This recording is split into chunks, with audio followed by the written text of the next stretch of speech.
Magandang araw sa inyong lahat. Alam ko po ay ano pa ngayon? Lunes, Huwebes Santo ngayon, araw po ng huling hapunan ng ating Panginoon kasama ang kanyang 12 disipulo. No? Bukod po dun sa huling hapunan na simbolo ng hindi lang pagsama-sama na pagkain ng katawan at dugo ni Kristo, itong araw din po ay sinabi ng ating Panginoon na may isa sa kanyang magtataksil at ito nga yung Judas Iscariot. So ang tanong po natin, sino ang mga Judas sa ating lipunan? Ito po yung mga nagbebenta ng bayan natin sa mga dayuhan. Yung nagkakaladkad sa atin sa gera. Maski wala tayong pang-nasyonal na interes sa makipaggera. Yung umaaway sa mga bansa na pwedeng magbigay ng trabaho at mga turista sa ating bayan. At siyempre, ito po yung mga opisyales na wala sa tamang pag-iisip, merong bisyo, and yet nagpupumilit na manatili sa pwesto dahil gusto nila magpasasa, no? At gusto pa nilang lalo pang yumaman bagamat napakadami na nilang mga nalamon na galing sa kaban ng bayan. Bukod pa po rito, ngayon din po yung paghuhugas ng mga paa. Ito po yung simbolo ng pagpakumbaba ng ating mahal na Kristo at yung simbolo ng tunay na paglilingkod sa kapwa. Kaya nga po ang tanong, ano bang tunay na paglilingkod? Yan ba ay yung nakakulong ngayon sa kulungan dahil ginawa niya kung ano yung sa tingin niya at tama sa kanyang bansa? O yan ba yung nagpakulong sa kapwa Pilipino para lamang mawala ang tinik sa politika at magpasasa sa pwesto? No? Sino po ang tunay na nagsisilbi? Yan ba yung pinagsilbihan ng ama at kinalimutan ang mga nakaraan ng mga mapait na karanasan sa kanilang buhay dahil nga sa aberya na dinadanasan? Well, alam niyo po, habang pinag-uusapan natin ang Maundy Thursday, yung Last Supper at saka yung washing of the feet, lumabas din yung survey na talaga naman pong napakalaki ng bagsak ng trust rating at ng approval rating ng Marcos Jr. administration. Siguro po, ang kinalaman nito sa Maundy Thursday, ito nga po yung paglilingkod sa bayan. No? Naghusga na po ang taong bayan doon sa paghuhugas ng paa kung sino talaga ang tunay na naglilingkod. No? Kung sino talaga ang naghuhugas ng paa ng taong bayang Pilipino. Hindi po yan si Marcos. Dahil napakalaki po ng pagbagsak, ng pagtiwala at ng approval ng ating bayan sa kanya. Ganong katindi po ang bagsak? Well, ito po babasahin ko po Ito po ay Pulse Asia. Kapanipaniwala po ito dahil walang pinapanigan ng Pulse Asia. Pagdating po sa approval, bumagsak po ng 17 points ang approval rating ni Marcos Jr. Galing 42%, ngayon po ay 25 na lamang. Now, ang problema po dito, bagamat nalathala sa dyaryo na 25 ang kanyang trust rating, ang approval rating, ang pagbasa po niyan dapat neto. Titignan po natin kung ano yung approval rating niya na 25 at ano yung disapproval rating niya. Ang disapproval rating po niya ay tumaas ng 21 points at naging 53%. So 53 less 25 is 28. So negative 28 ang approval rating na ating presidente. Negative po yan. Hindi po yan malayo dun sa nakuha niyang negative 54 di umano sa survey dyan sa Bohol. Wala pong may gusto kay Marcos Jr. At kung titignan po natin yan, sa porsyentohan lamang, sa 4 na Pilipino, isa lang ang nag-a-approve sa ginagawa ni Marcos Jr., 2 ay hindi approve at yung isa ay undecided. Pero dahil nga nito po yan, negative 28% ang approval. Ibig sabihin, hindi ka-approve, Marcos Jr. Na pagdating naman sa pagtitiwala, trust rating, nako, ito po, mas malaki ang distrust kesa sa trust, no? Ang trust rating po niya galing 42, ngayon po ay 25. Bagsak by more than 20 points, no? Almost 20 points ang bagsak, no? 23 points ang pagbagsak pagdating sa trust rating. At umakyat ang distrust. Umakyat po sa 54 galing 32. So again, kukunin nyo yung neto para makita ko ano ang trust rating. Okay, so 25 na naman, 54 less 25 is 29, negative 29. So ang kanyang approval rating ay negative 28, ang kanyang trust rating ay negative 29. Walang approve halos sa Pilipino kay Marcos Jr. at wala rin pong nagtitiwala kay Marcos Jr. ngayon. Bakit? Ano ba yung mga bagay-bagay na naka-impluwensya dyan? Well, siyempre, unang-una, yung pagpapakulong niya kay Tatay Digong sa dahig. Malinaw na malinaw po na bagamat nagkasama-sama na ang dilawan, ang mga loyalista na lumiliit na ang hanay at ang mga komunista, ay nako, napakalaki pa rin porsyento ng ating mga kababayan ang nawala ng tiwala at nag-disapprove sa ginawa ni Marcos Jr. Yan nga po, ang kanyang disapproval rating ay negative 28, ang kanyang trust rating ay negative 29. Ibig sabihin, karamihan talaga, o kung hindi lang karamihan, halos lahat ng Pilipino hindi po approve sa ginawa niya na pagkakidnap kay Tatay Digong papunta ng dahig. At naintindihan naman po natin yan dahil kapwa Pilipino yan. Hindi naman po natin sinasabi na wala talagang pananagutan ng presidente kasi kung meron talaga nagrereklamo, dapat bigyan sila ng oras sa hukuman. Pero hindi po yan dapat sa isang dayuhang hukuman. Dapat po yan sa Pilipinas.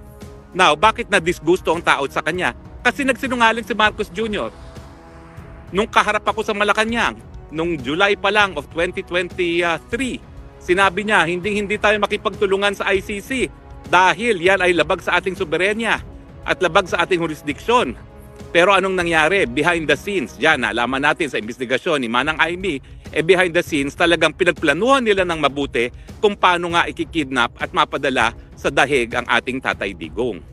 So, mali yung ginawa niya na pinakidnap niya at pinadala sa Hague ang Duterte, pero lalong disapprove ang taong bayan at wala ng tiwala sa kanya kasi sinungaling siya. Kasi walang lumabas sa bibig niya kung hindi tayo makikipagtulungan. Hindi tayo makipagtulungan.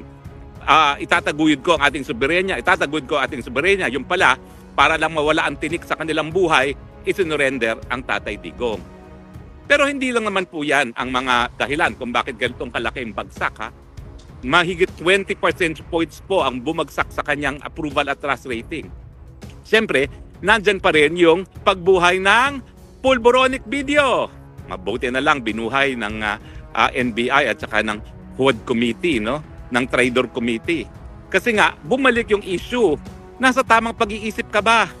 Kasi nga, sino naman ang nasa tamang pag-iisip na yung pinakamahal na presidente sa kasaysayan ng Pilipinas, pakikidnap mo, padadala mo sa dahig?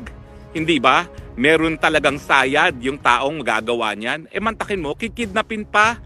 Meron na nga proseso nakasaad sa Rome Statute, hindi pa sinunod mismo yung proseso. Yan. Kaya tuloy, bagsak-bagsak ang trust at saka ang approval rating. So, ang tanong nga, bangag ka ba? Siyempre, i-adapt mo pa yung pagkidnap at pagpunta sa dahig, natural, negative 28 at negative 29 ang approval at trust rating mo ngayon. Ang record po talaga is negative 54. Yan daw po ay na-record sa Bohol. Kaya mga Boholano, maraming salamat naman at naninindigan kayo. Alam nyo talaga makabayan yung mga Boholano. Hindi nyo alam na ang kauna-unahang republika sa Asia ay hindi ang Republika ng Pilipinas. Yun po ay sa Bohol, nung panahon ni Daguhoy. Okay? So, talaga naman po makabayan ang ating mga kapatid galing dyan sa Bohol. So anyway, bukod pa dyan nga sa ginawa kay Tatay Digong, nandyan na naman ang pulboronic video. At nandyan na naman yung pinakamataas na hanay ng nagugutom ng mga Pilipino, 52%. Kalahati na ng ating mga kababayan ang gutom. Paano ka ba naman magkakaroon ng approval rating na mataas? Kalahati ng Pilipino, isa sa dalawa, gutom. Kumakalab ang sitmura. Di ba? Tapos dadagdagan mo pa ng iba pang problema. Kriminalidad. Ano nangyari kay Anson Ke? Napakakarumal-dumal na krimen. At meron na naman po akong balita, meron na namang mayaman palang nakidnap pero tahimik sila ngayon dahil ayaw na nila madagdagan ang problema nila na talagang bagamat pinangangalandakan nila na mas mapayapa daw ngayon ang ating mga lipunan sa ilalim ni Marcos Jr. Kita nyo naman kung gano'ng karumal-dumal ang mga kidnapping. Sabi nga nung presidente ng Chinese Association, 12 itong taon lang ang nakidnap. 10 mga Filipino-Chinese, 2 dayuhan. Ako lang Matapos ang eleksyon, dala-dalawang hawak kong kidnapping for ransom. na mga kaso. Isa doon, ang akusado ay paniniwalaang nag-death threat pa kay Inday Sara Duterte. At talaga namang ang sabi, organized crime yan. Kaya yung isang na PNP chief dati, binigyan o kauli ng security. Pero siyempre, bawi na yun. Binaya ng unang-unang ginawa ng Marcos Jr. Tinanggal lahat ng security detail. Miski alam naman nating lahat na yung aking pinoprosecute na kidnapper ay may sariling private army, no? At mabuti na lang, bago sila nakagalaw, na-raid na. At nawala na yung kanilang mga armas. So, number 1, pagpapadala sa pagpapakidnap kita Tatay Digong.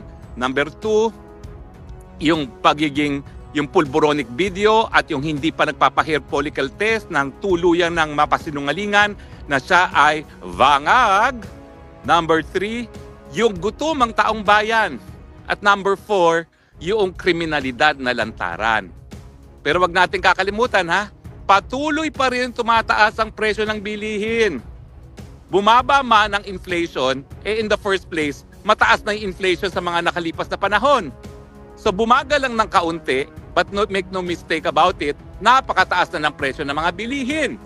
At yan naman po ay palagi nating pinag-uusapan na ang root cause ng mataas na presyo ng bilihin ay yung kakulangan ng gobyerno na bigyan ng suporta ang agrikultura sektor kung saan naghahanap buhay ang karamihan pa rin ng ating mga kababayan.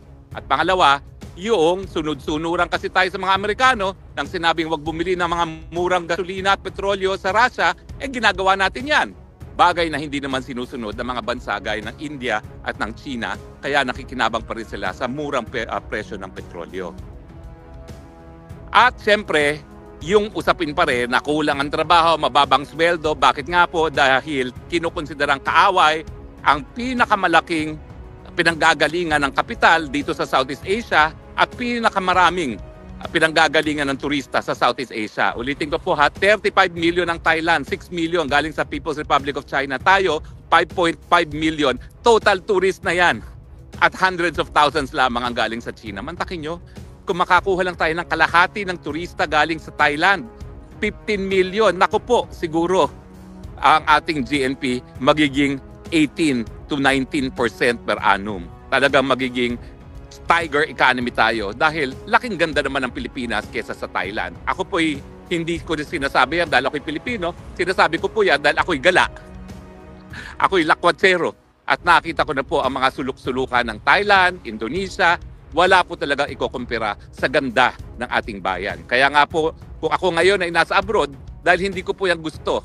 Dahil ako po'y umiiwas lang doon sa panunupil na aking karapatan, lalong-lalo na yung karapatan ko na maging malaya dahil wala naman po akong kahit anong pagkakasala na nagawa laban sa bayan at laban sa ating Panginoon. So ngayong araw ng Miyerkules Santo, balikan po natin ang turo ng ating may kapal.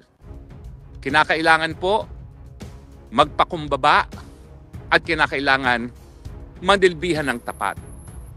Marcos Jr., ngayong 28 at 29% na ang iyong approval at trust rating, paano ka magpapakumbaba? At paano ka magbibigay ng tunay na serbisyo sa bayan ngayon? Isa lang ang pwede mong gawin. Magbitiw ka na sa presyo. Sumunod ka sa turo ng ating Panginoon, magpakumbaba ka, umamin ka na ikaw ay wala sa tamang pag-iisip, umamin ka na ikaw ay may bisyo, umamin ka na hindi mo na magagawan ng remedyo ang problema ng bayan, magbitiw ka na at hayaan mo na yung mga nasa tamang pag-iisip ang pumalit nang sa ganon, tayo naman ay makaahon sa ating mga problema.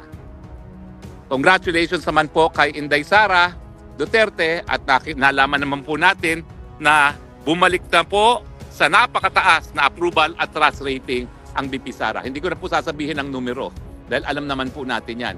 Parehong 50+% ata ang kanyang approval at 61% ang kanyang trust rating. Bakit po nangyari yan? Dahil dun sa pinakita niyang pagmamahal sa kanyang ama, unang-una, talagang ang mga Pilipino binibigyan ng malaking halaga ang pamilya. Mantakin niyo yung ginawa niya, talagang tinigil niya ang buhay niya ng 3 linggo at ginugol niya para sa kanyang ama dito sa dahig.